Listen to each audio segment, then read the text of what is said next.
Thank you. Before the trial of former Minneapolis police officer Derek Chauvin began, the House of Representatives passed the George Floyd Justice in Policing Act. It is now up to the Senate to act. We should not mistake a guilty verdict in this case as evidence that the persistent problem of police misconduct has been solved, or that the divide between law enforcement and so many of the communities they serve has been bridged. It has not. Schumer and other Democratic lawmakers call for policy changes in policing, such as repealing qualified immunity and creating a database of police officers and the complaints against them.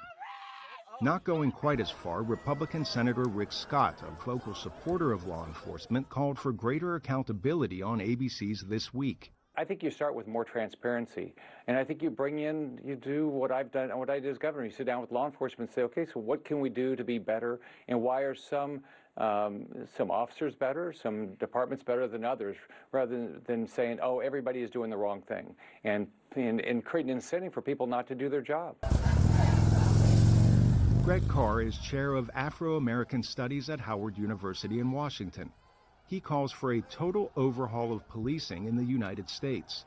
We see, for example, what happened during the Floyd trial. As another Minneapolis area person was killed by a police officer, that officer resigned from the force. Now the question becomes, if they want to, do they show up in an adjacent police district with a new job? And so part of this national database will at least take away from local police departments the excuse, oh, we didn't know, or we didn't check. No, and so I think it's incremental. This need to remake policing. We're not talking about reform. We're talking about remaking policing. Police unions have resisted a national database and other reform efforts in support of their members.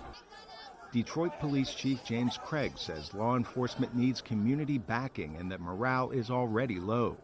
When you talk about defunding and you're not speaking up on behalf of the good men and women who are out doing the job the correct way, and nobody in a seat of influence is standing up in a courageous way and denouncing the rhetoric, then they don't feel supported.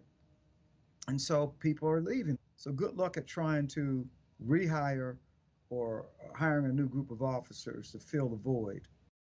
For now, however, the reform legislation is stalled in the evenly split Senate because of Republican opposition, and Chauvin, who is being held in a maximum security prison near Minneapolis, will be sentenced in June. Arash, Arabasadi, VOA News, Washington.